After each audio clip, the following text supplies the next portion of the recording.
The following dawn, Marcus attended service at the local temple with Lorenzo, then they returned to their inn for breakfast. Alessia did not appear before their meal was finished. They were all Sursana adherents. They were. And here I thought no place could have more Sursana adherents than Altamura. Marcus wasn't sure what to think of it. In a way, it made a sort of sense considering the presence of the undead. It was the same reason why Altamura was filled with adherents of the god of death. The ratios between the 6 sects, however, was incredibly off balance in the Sorcerer's Kingdom. He hadn't seen a single adherent of any of the other gods so far. "Where is the girl?" Lorenzo asked, wiping his mouth. "I have not seen her since we all retired for the night," he replied. "Could something have happened?"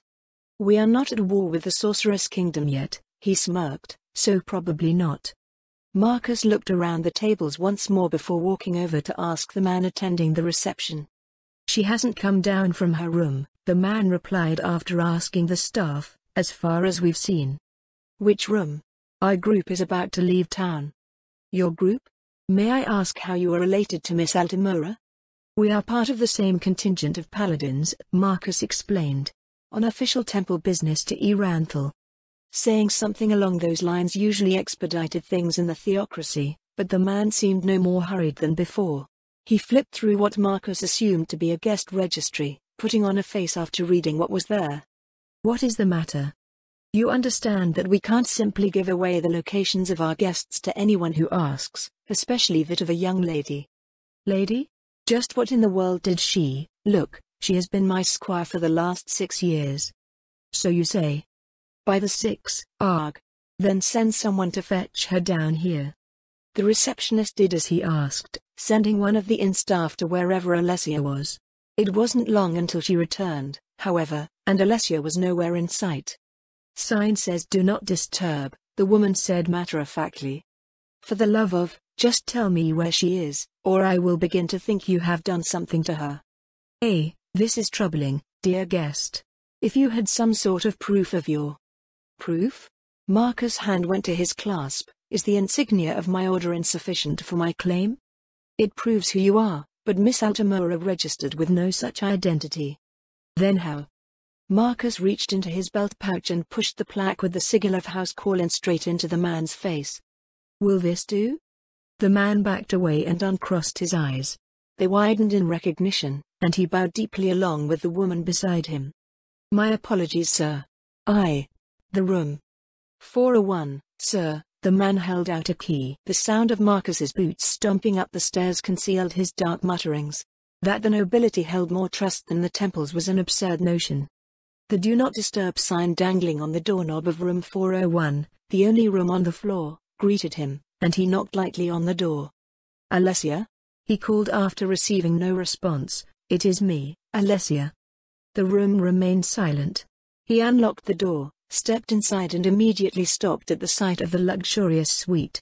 He and Lorenzo had decided on a modest double room, but Alessia had taken what he thought should be the best accommodations available in the whole inn. The rich drapes blocked the light from outdoors entirely, and if it wasn't for the dark vision conferred by his ring, he would have needed to stumble his way over to pull them open. Streams of sunlight soon entered through the window, but the lump that lay on the giant four-poster bed did not stir. Marcus reached down to shake her shoulder through the smooth, silken sheets. "Alessia? Alessia?" Her only response was a sleepy moan. "Alessia?" He shook her harder, and he felt a slight movement under his hand. What, brother Marcus? Who else would chase you around like this? It is well into the morning, and we are almost. I have fallen to temptation, brother Marcus." Alessia's sorrowful voice rose from the bed. "You must leave me to my fate, and pray for my wretched soul." Alessia pulled the silken sheets over her head. Marcus pulled them off of her entirely, and Alessia immediately curled up on herself. So cold," she cried in a small voice. "I am glad I was too nervous to dress down fully. Brother Marcus, what if I was not decent just now?" "I have seen your skinny ass too many times to count," he grumbled. "Up, now, we are almost away." "What about breakfast?" Alessia yawned and stretched. "You missed it. You missed temple as well." Alessia sat up in her soft bed and peeled off her shift. She lazily rolled off of the mattress and crawled over to the basin set in the corner near the bed. Marcus went about putting her things away while she washed. "I'm going on ahead," he said after packing her bag. "Come to the wagons when you are finished." "Really, why am I doing this? Duty to your fellow man?" Alessia yawned again as she toweled herself dry and reached for the clothes he had laid out for her. Marcus shook his head as she groped around with barely open eyes. "How can you be so cheeky when you are half asleep?" He closed the door to the room behind him and returned to the main floor of the inn. Lorenzo was already waiting at the exit with his pack slung over his shoulder. He held out Marcus' own towards him. "What happened to Sister Alessia?" Lorenzo asked. "Nothing worth mentioning," he replied, "but I hope this countess does not examine our expenditures." He returned the borrowed key to the reception desk and followed Lorenzo out of the inn. Crossing over to the other side of the town, he could see that their wagons were already lined up in the street, the tents where they were stored, dismantled. Everyone was ready to leave by the time Alessia caught up with them. She hopped up onto the wagon bed and settled into her seat from the previous day, withdrawing several objects wrapped in paper from her pack. "What did you buy?" Marcus caught a whiff of fresh bread. "Warm pastries from the bakery on the way here," she replied with a self-satisfied smile on her face. "Since we are riding in the wagons, I see no reason to go hungry along the way." "You are relying too much on Corlin's favor. But that is why we received this, yes?" Marcus sighed in resignation, and Alessia unwrapped the first pastry. Its aroma seemed to explode out of the wrapper, filling the air as the golden bun came into view. Sunlight glinted off of its glazed surface as she brought it up and inhaled deeply. A set of audible swallows could be heard around them.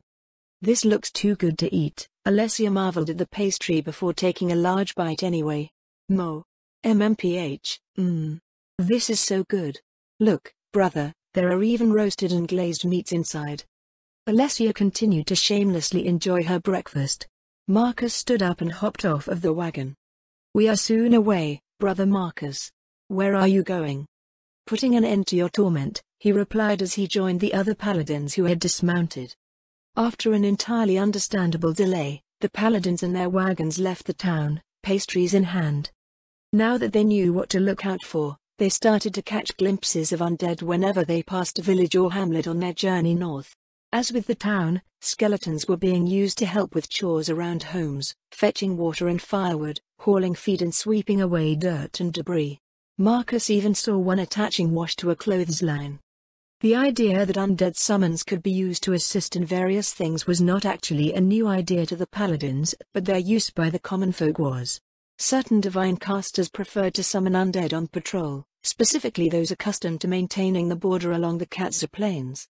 Undead did not react aggressively to other undead without provocation, and sometimes not even then, so undead summons could be used tactically to great effect. Strangely enough, these tactics were commonly used in conjunction with paladins. Patrols from Altamura, when encountering undead opponents, would use undead summons with high offensive capabilities. Lines of paladins would focus on maintaining a strong defense, while the summons would flank and destroy the natural undead, who tended to focus solely on the living unless they were possessed of a certain amount of intelligence. Generally speaking, the undead summoned by members of the priesthood were purposely distinct from the ones that they fought to avoid confusion. Having these skeletons everywhere was disconcerting. Marcus wondered if he would ever get used to them, and if he did, he wondered if he would be eventually caught off guard by one that was not a summon. How did these people manage such distinctions so close to the Katza Plains? Where do all of these undead come from, I wonder? Alessia mused as she munched on her second bun. It should cost too many casters too much mana to maintain this number all the time. I don't see any of the summoners about, either.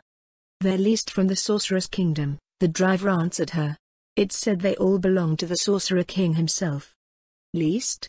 Marcus frowned. You mean all these villagers we are passing by are going out on their own to rent undead? Is there some store where one simply enters to pick them up? The nobles are the ones that figure out how many are needed and how to distribute them, he replied. Depending on what industries are present, they may need more or less. You mentioned something along those lines about Corlin County, Marcus said. How is it decided? It's pretty simple, the driver said. The skeletons are pretty mindless, so they can only perform simple labor. They can swing a pick in a mine, chop down trees or move things around from one place to another, pretty ideal for hard, repetitive work like that. Cultivating vineyards, orchards and all the herbs, spices, perfumes and dyes that are grown along with them's a lot more complicated. The skeletons can't learn what's required to do all that, so they're unable to perform these tasks. That's why you only tend to see them in the villages and the town in Corlin's domain. I see, so does that mean we will see more undead in other parts? Again, it depends on what their industries are, the driver said. But yes, out in the territories north and northeast of Irantal, there are tens of thousands of skeleton laborers working the fields growing ground crops. I hear they're trying some new crops that are grown in other places as well. Have there been any incidents of more undead appearing due to the number already present? Or do all the undead that appear here submit themselves to the Sorcerer King? Never heard of anything like that happening. Wild undead just pop up wherever they used to before, and the sentries remove them as soon as they notice. That hasn't changed any. It'd be pretty plain if something new was going on, with how many are working in various places. Marcus nodded. It seemed rational enough and in line with what he understood of the matter. There were many theories, tales and superstitions when it came to the undead and their origins. In the theocracy, those that were summoned by agents of the faith were an allowance by the god of death. Natural undead were perceived to be those who were outside of Sursana's divine providence. Just how those natural undead came to be was a regularly studied and debated topic. Direct experience, however, led him to a few conclusions that many who operated in similar circumstances shared. Serving mostly out of Altamura, a fortress bordering the Katsa Plains, he had a much greater knowledge when it came to the undead than the average paladin as a matter of necessity. That summoned undead were present in a location meant little to nothing when it came to the rise of natural undead. Something else gave birth to them, the same thing that the living could intangibly sense in those areas that would eventually produce undead, or already had. The fact that these areas tended to be places like battlefields or locations where great violence, suffering, pain and sorrow had transpired led many to believe that the emotional imprint left by the dead were the true cause, negative events and emotions for those who passed leading to areas of negative energy.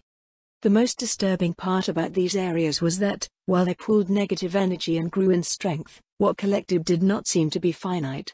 The Katsa Plains continuously produced undead with no sign of its pervasive negative energy ever waning in strength. Cemeteries in and around urban centers needed to be sanctified and, even after doing so, regularly monitored. All of the thoughts related to his duties made him think of his own situation. Patrolling the border, fighting undead and demi-humans. Making sure the lands were safe for humanity. Escorting wayfarers, merchants and dignitaries on the dangerous paths near his home.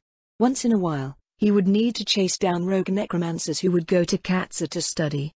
But in this foreign land, from what they had been told and what they had seen so far, nearly nothing he had done throughout his life was necessary in the Sorcerer's Kingdom. The lands were already secure, humanity appeared to be prospering under the guidance of its leaders, the faith of the Six advanced without the need for strength of arms. Though he did not consider himself old, he understood that he was already well set in his ways, unlike Alessia, who was young, full of energy and eager to face whatever this strange new nation had to offer. Being informed in advance of his duties here did nothing to quell the unease about how useful he would ultimately be, and whether he could feel like he had a place here. Then what of demi-humans? Alessia jumped to a different topic. She seemed to be constantly looking for trouble to find. We have not seen a single one so far. They just don't live here, the driver shrugged. Beyond the places where they normally make their homes, the largest numbers of them can be found in the demi-human quarter in Irantal. A few merchants from beyond the empire have been showing up to investigate what's to be had as well. But they eat humans. Alessia was aghast. How is this allowed if it is mostly humans living here? It's not, the driver replied.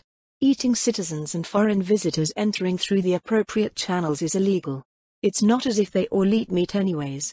Those that do will be dining on something else here. Marcus' experience with demi-humans made him dubious of the man's statement. One tended to tell them that they couldn't do something using the business end of a poleaxe, and one usually needed to repeat oneself until they were dead.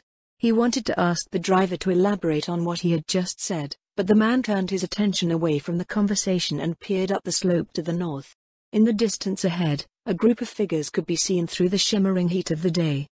Looks like they're all the way here already, the driver said. Who are they? Alessia asked. The crew's working on expanding the highway, the driver answered. They started from the crossroads below Irantal last month, did the streets in Corlin Harbor too. There's a few more bridges between here and there as well, including the big one over the Katza River. I've been working down south for the last few weeks. Last I saw them they were just finishing the bridge coming out of the harbor town. Is that fast, Brother Marcus? Alessia looked at him. A good bridge over a major river can take many years to finish, Marcus replied, and looked back at the driver. You make it sound like it took mere weeks. How was this done? The Sorceress Kingdoms made good with the dwarves recently, the driver told them. A lot of architects and engineers have been hired from there to help with construction. The way they build things, I've never seen the like. Combined with the labor provided by the Sorceress Kingdom, roads and buildings appear in a matter of days. They work around the clock on shifts, too. Both them and the undead can see in the dark, so it's no problem. I heard from a buddy of mine that's been to the Dwarf Kingdom recently that all their cities are entirely under the mountains. Day and night don't mean much to them. The wagon slowed as they approached the construction crew. There were at least 24 stout, bearded figures overseeing 3 times as many skeletons.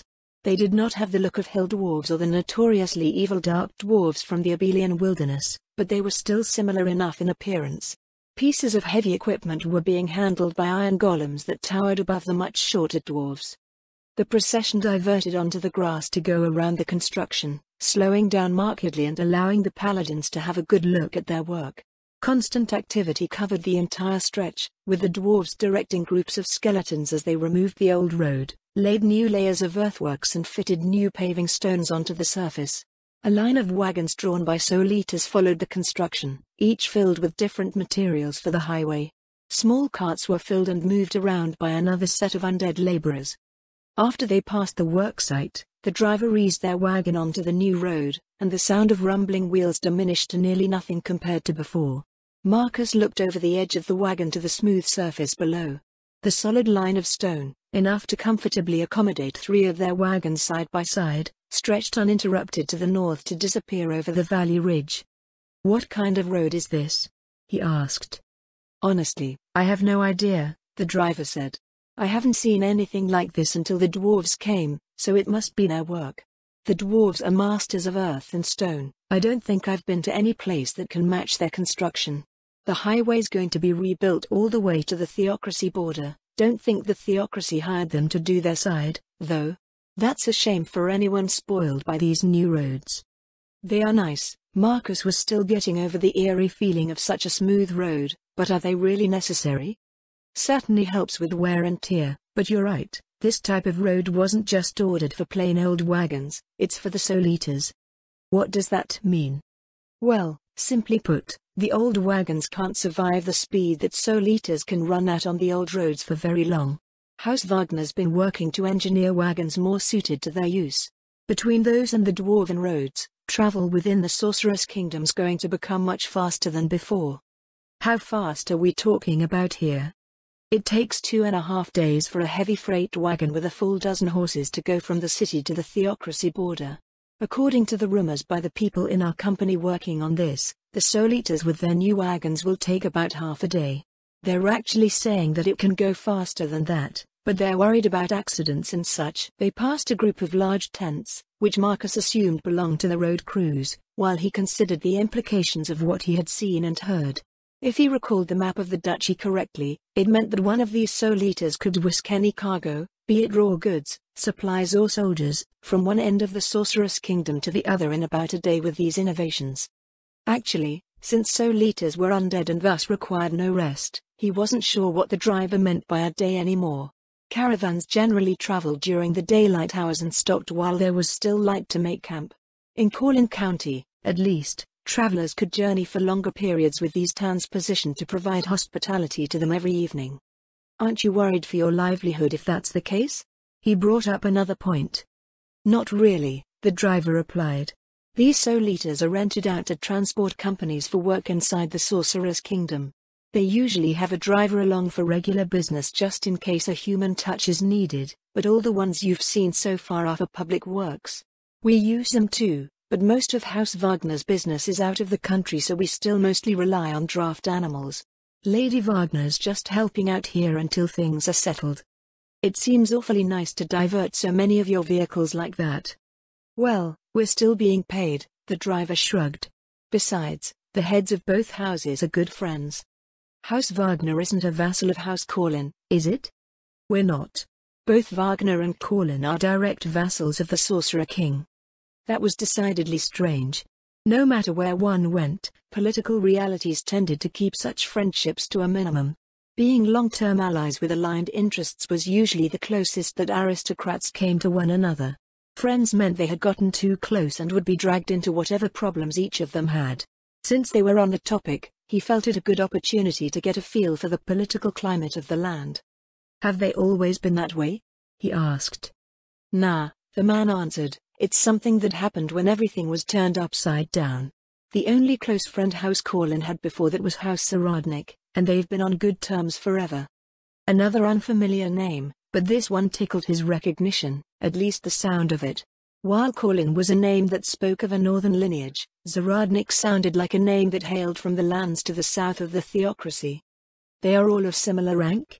He asked. Until recently, they were all baronial houses, the driver answered. Lady Corlin received her promotion first, then Lady Wagner, maybe Lady Gonier's due soon, too. As for Lady Zaradnik, she's a border noble, so that can pretty much happen on a whim if she becomes aggressive about it. It's a mystery why she hasn't yet. They're all women? Alessia leaned forward with a curious expression. Yeah, the Battle of Katza Plains pretty much saw to that. Most of the noble houses here are headed by women now. Only 3 territories aren't, and 2 of those lords are kids that were too young to go to war. Maybe that was the reason for this closeness. The human nations surrounding the theocracy, as well as the theocracy itself, were patriarchal in structure. Women of noble houses, while they did not generally lead them, still had an active role in weaving the ties that made up the fabric of aristocratic society. That being said, if there was ever a feud between them, life for everyone would probably turn into pure hell. At least men tended to just satisfy their grudges with more direct means that ended in uncomplicated resolutions. You mentioned these 4 nobles in particular, Marcus said. Is there a reason for this? They're part of the same group, so people usually lump them together. Group? Marcus thought the use of the word odd. You mean faction, no? Well, it's not an official faction, the driver explained, and it doesn't have the feel of one. Together, they control the south, most of the east, and they're all active members of the House of Lords. This means there are other factions that counterbalance them, yes? Not really. There are 2 other counties and a couple of loose baronies in the duchy, but nothing like that has happened. Corlin's group doesn't throw their weight around at all, and pretty much everyone's just working to keep up with all the changes, from top to bottom. Marcus thought on the driver's statement. Though not usually involved in open feuds, noble houses were in constant competition with one another. Perhaps this man had mistaken the lack of such open belligerence as an absence of competition. Another possibility was that something else was enforcing this benign state of affairs. Violent infighting within the theocracy was suppressed, as the national military was separated from the aristocracy, who now only functioned in their role as territorial administrators reporting to the legislative branch of the government.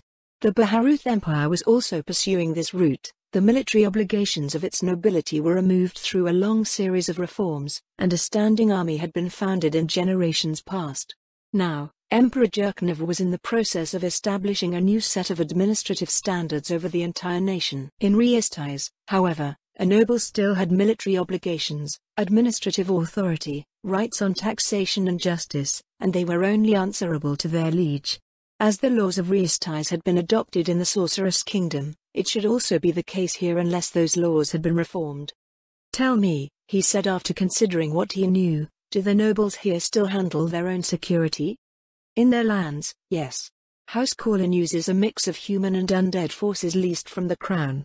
The undead are great when you need the raw power, but they're not very flexible or capable when it comes to the interpretation of the law in regards to different customs and peoples. They're not exactly stupid, it's more like they don't care for anything more than carrying out their orders. All of the undead we have come across so far have been laborers. Oh, that will change, I assure you. House Corlin and House Saradnik were the first to start broadly employing the undead, so you'll see plenty once you reach Corlin Harbor. The other territories under noble management are being much slower about it, probably because of religious differences. You mean to say that Korlin and Zaradnik are followers of the Six, and the rest follow the Four? You got it, the driver nodded. The faith of the Four hates the undead like nothing else. With people switching back over, though, acceptance is slowly spreading in the territories. But you are with Wagner, Alessia said. You have no qualms about the undead? There was a short pause in their conversation as Alessia once again found an awkward topic to broach. In the theocracy, it would be expected to pursue matters of religion, but Marcus was not sure how far they could push matters of faith in the Sorceress Kingdom. The driver started slowly, but thankfully he did not appear to be offended. It's a bit complicated, he said. To be sure, it was pretty unsettling at first. The entire duchy was paralyzed, really, but I guess you can get used to anything. Because the temples are in charge of some important things, going against their teachings can go pretty badly if you know what I mean. Even if you personally have no issues with the undead, you still got to act the part. House Wagner's a merchant house. We're well aware of what goes on beyond the borders because we work in the companies or know people that do, so picking up foreign ideas isn't so strange to us. Then you will return to the worship of the Six. If Lady Wagner does, the driver said, then her people will as well. Our fortunes rise and fall with House Wagner, and Lady Wagner has our loyalty. Needless to say, House Wagner's tithes and alms would also go to the temples of the Six when that happened. With the faith of the Four already in decline, it would collapse entirely without her support. Their temple staff would probably not be so easy to convert, though, which presented an aspect to the stated shortage of temple staff in the Sorceress Kingdom Marcus had not considered before. A ruler had to carefully consider the consequences of conversion. The temples were the source of healing, education and a large portion of the social services in a territory. Arbitrary mass conversion was impossible without subjecting people to all the risks that such a switch would entail. Plague, moral disorder, illiteracy and spiritual rudderlessness. It was no wonder the Bishop of Eranthal was so insistent. The faith was not just growing through individual conversions, there were entire territories with thousands of people unable to safely return to the fold because of the shortage in temple staff. The support of the theocracy was crucial for the rapid reclamation of the North. He couldn't imagine the Bishop of Eranthal not stressing this point, and the High Council of the theocracy was not composed of fools, either. The words of the priestess in the border town echoed in his mind. The problems that the theocracy faced in the present day would be swept away when the tens of millions of lost souls in the northern lands returned to the true faith. Spending a few years to make an accurate assessment before investing in full was a reasonable course given the stakes involved. Yet, as the priestess had also mentioned, the temples of the Six in the Sorceress Kingdom would not stand idly by if they did not receive assistance from the theocracy. However, he did not know exactly how many temple staff were already present in the Sorceress Kingdom, nor how quickly they were being trained here. If the temples in the Sorceress Kingdom managed to lift themselves out of their predicament without assistance, the seed of independence and resentment would be sown for the inaction of their brothers and sisters in the south. Marcus hoped, for everyone's sake, that the theocracy would send the help that they needed in time. The rise and fall of the highway through the shallow valleys led them on towards the next ridge. As they crested over the hills, the same vista of orchards, vineyards and the multitude of villages that tended to them stretched out as they had since their entry into Korlin County. This next valley they entered, however, was distinctly different. It was vast, considerably wider than the valleys that they had crossed before, spanning as far as the eye could see. The border range to the west that had been a constant companion to their journey north tapered off, its forested slopes diminishing until a mighty river cut through them from beyond. Its broad course meandered across the pastoral panorama, disappearing into the east. Marcus' eyes followed the line of the road as it descended towards the river, spotting the bridge that would convey them across the waters. Looking down from the top of the valley, it was hard to tell how large the river was, but the relative size of the villages that dotted its banks suggested that it was well over a kilometer wide. From their vantage, they could see a distant town arrayed behind some sort of white fortification.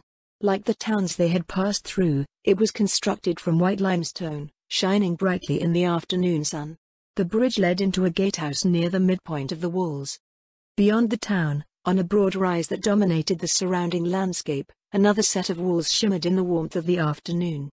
"Brother Marcus," Alessia exclaimed, "is this?" "It should be the Katza River Valley," Marcus said. The walls up on that ridge must be Eranthal. The driver nodded in affirmation to his words. Alessia swept her olive-eyed gaze across the valley in wonder. This is the river of the dead? She said, it is most strange to see the surrounding lands so lush and green. Well, the river we know is long lifeless after flowing through the whole of the Katsa Plains. This is before it enters the cursed lands, so it makes sense that it is so, yes? I have only been up to the estuary on shore patrol, Alessia murmured. Witnessing this is both uplifting and sad at the same time. Marcus was forced to agree. The lower reaches of the Katsa River were a lost part of the theocracy that should have been as lush and vibrant as this place, an idyllic home for millions of humans. Instead, the river was devoid of life, and all attempts at cleansing away the negative energies suffusing the area met with failure. Even in the narrow stretch of fertile territory south of the cursed wasteland, where the river's estuary flowed out into the sea, no one dared to drink its waters or make attempts to cultivate the soil. The breathtaking vista before them was a bitter reminder of what perpetually remained out of their grasp. Driver, the town on the river is Corlin Harbor? The answer was obvious, but Marcus spoke anyway to fill the silence. That's right, the driver replied. As you can see, the town's still got that new look to it, but it's shaping up to be a pretty nice place. The fortress on that island is the seat of House Corlin. Eranthal looks more than a day distant. Alessia peered past the harbor at the northern horizon. Will we be stopping in Corlin Harbor tonight? Those are my orders, the driver nodded. This'll be the last stop for these wagons. We'll be storing your things in the harbor town, and you'll be making your final preparations there before riding to Eranthal with your group in the morning. Will we see this Countess Corlin here? I don't know, but it's unlikely. The driver replied, the nobles of the Sorceress Kingdom are very busy people. You're more likely to see them in itinerant courts than in their halls at home. Well, who knows, maybe you'll see the Countess around town performing some kinda inspection. Probably not a good idea to bother her, though. The idea of encountering a high noble randomly in the street felt entirely unrealistic to Marcus, but Alessia's eyes brightened at the prospect. Usually, such distinguished persons did not mingle with the common folk and were accompanied by expansive retinues. It wasn't just a matter of social standing, but one of security as well. In the theocracy, veteran paladins sometimes provided an escort for important people, but it appeared to be entirely unnecessary here. As temple staff, they probably wouldn't be interacting with the nobles of a secular state. Hours passed as they continued their way down into the valley, and evening fell upon them by the time they arrived at the bridge. Marcus' gaze sharpened as the figures of the distant sentries resolved into something recognizable. Under the alternating banners of the Sorceress Kingdom and House Corlin, humans were only a fraction of those present. At the head of the bridge, arranged in columns on either side of the highway, stood a dozen monstrously powerful undead encased in spiked plate armor. Veins of red pulsed over gleaming black metal, giving the impression of blood vessels glowing crimson in the waning light. The intermittent chatter of the paladin contingent had ceased long before they came near. Leather reins creaked as gauntleted hands tightened their grip, and the sound of nervous warhorses occasionally rose over the wind. Death Knights, Marcus breathed. Eh? They are? Alessia stood up to get a clearer look at them. I guess so, but they are not as large as I thought they would be. The lectures describe them as fearsome and legendary undead, but these are smaller than the demi-humans out east. Out of the various powerful undead that could come out of the Katsa Plains, Death Knights were one of the most problematic. Intercepting them was a priority. One was not a threat if contained, but if it broke through the border uncontested, the countryside would be filled with thousands of zombies inside of a day. Everyone stationed in Altamura knew them by description, and some had personally encountered them. A solitary Death Knight was spotted on one of Marcus' patrols nearly 2 decades ago, and it was a memory that he wouldn't ever forget. Upon detecting it, their best scout had been left behind to stealthily monitor the threat while the rest of them retreated to a point well out of its notice. The message that they sent out received a response within minutes. A youthful-looking woman, whose hair was divided into dark and light parts, was teleported to the patrol's location. They led her back to where the scout was waiting and, seemingly without a care, she walked out into the mist and destroyed the Death Knight in the time it took Marcus to blink. The woman returned to them with a yawn and a bored expression. It was then that he realized what it truly meant to manifest the true potential of divine blood. So if those are Death Knights, Alessia kept looking around, The ones posted along the bridge are Death Warriors. And the ones riding the Soul Eaters are Death Cavaliers? Oh, there are some Elder Liches flying around too. Marcus stood up on the wagon bed. Alessia's observations demanded that he see what she described with his own eyes. Surely enough, they were there. Stationed under every set of banners along the bridge were Death Warriors. Pairs of Death Cavaliers patrolled its length astride Soul Eaters. Once in a while, an Elder Lich flew along the course of the river and under the bridge. The power to devastate a major nation was guarding a single bridge. Granted, it was an important bridge, but even so, Marcus decided that there should be limits for the sake of one's sanity. As they rolled onto the bridge and the fortress loomed ahead, he wondered what lurked within. Its walls rested upon a long strip of rocky land that provided a natural barrier for the harbor on the north bank of the river. From the southern end of the bridge, the looming walls already gave the appearance of an imposing obstacle for any attackers. Though he harbored no hostile intentions, Marcus' experience on multiple campaigns had him trying to figure out how one might go about attacking it. Constructing rafts to cross the river and assault the walls was out of the question. The distance between the southern bank and the island was far too great for siege engines or magic casters. Only powerful rangers with equally powerful equipment might be able to reach the walls. The Elder Liches flying around dismissed any notion that they did not consider their aerial defenses.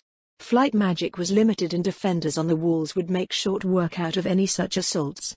Considering the Elder Liches that patrolled over the river, he supposed that they would primarily use arcane casters instead of divine casters like the Theocracy, but the result would be the same. Utilizing water-breathing spells to facilitate attacks using the river as cover also seemed futile, as any number of undead defenders were probably stationed underwater. The castle controlled a massive drawbridge, so storming the main gate would lead to a dead end. Any siege engines placed on the bridge were exposed and vulnerable to attacks from the air and the walls.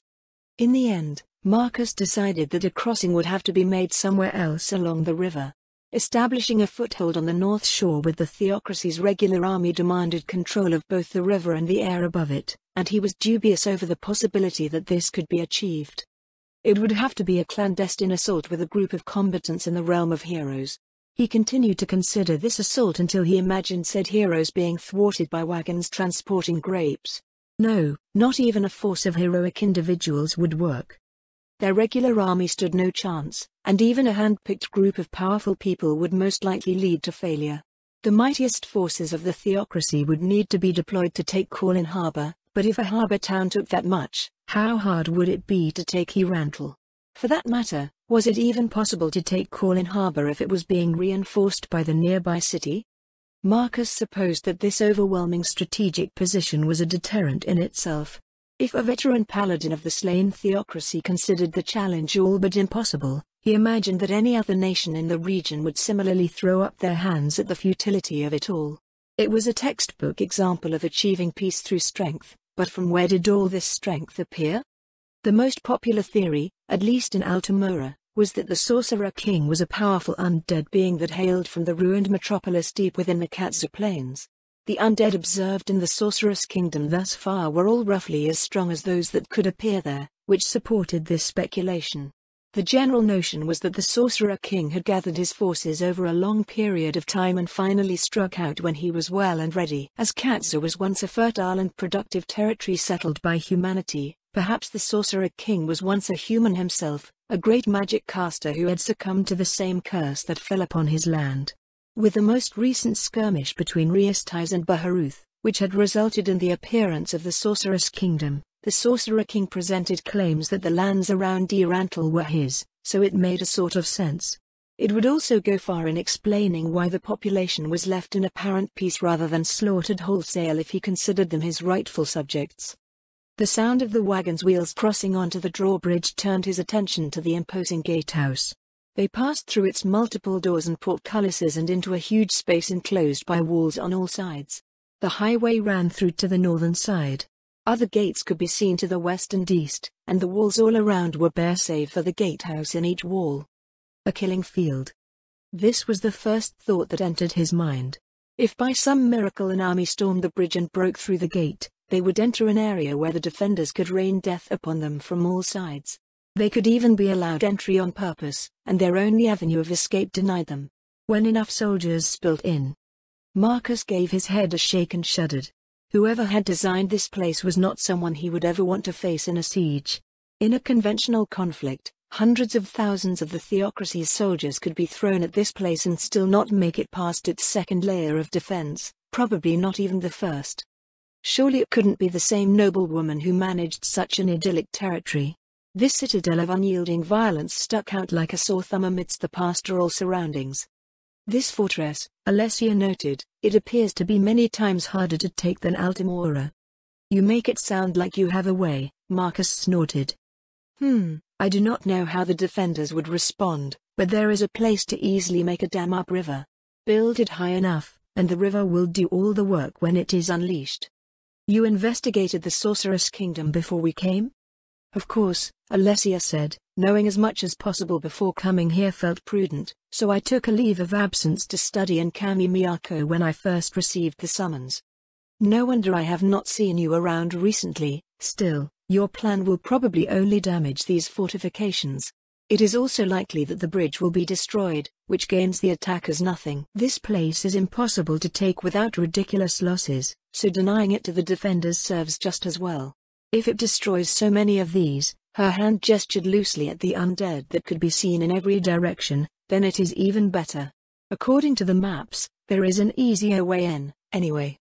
The driver made a derisive noise at her confident statement. What? Alessia frowned at the noise. The easier way in you're talking about, the driver said, is it the upper reaches? Yes, just so, Alessia nodded.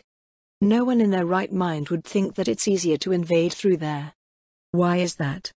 Because that's where House Saradnik is. No one has ever successfully invaded through the upper reaches for as long as they've been there, and now they have the power of the Sorceress Kingdom backing them up. You'd have better luck here, though that part of the river you're probably thinking of building a dam at is also Saradnik territory. Why does everyone keep exalting the nobles here? Alessia pouted. Even the priestess at the border had nothing but good things to say about Corlin. Because the signs that come with a capable noble are easy to recognize, the driver replied, especially when you're looking up from below. This is especially the case in the Sorceress Kingdom, where criminals and other shady sorts can't sink their claws into the authorities. There are no excuses for the nobility to hide behind, their results are proof of their ability, clear for all to see. It sounded something like an ideal scenario for those nations where order reigned. The theocracy was one such nation, but even after centuries of building its strength and shaping its culture, a constant effort was still required to root out corruption and immoral behaviors. Then are all the nobles so excellent? Marcus asked, and Alessia plopped back to her seat. They're a mixed bag, the driver answered, but the royal court holds them to strict standards. The central administration also offers assistance that makes even an average noble's management here seem good in comparison to the nobles of other countries. I see, then those four you mentioned, they have taken advantage of this assistance as well? I did say House Corlin and House Saradnik were the first to employ it, but those four in Corlin's group are genuinely talented in their own right. It's scary to think of what might happen if they put their heads together to do something.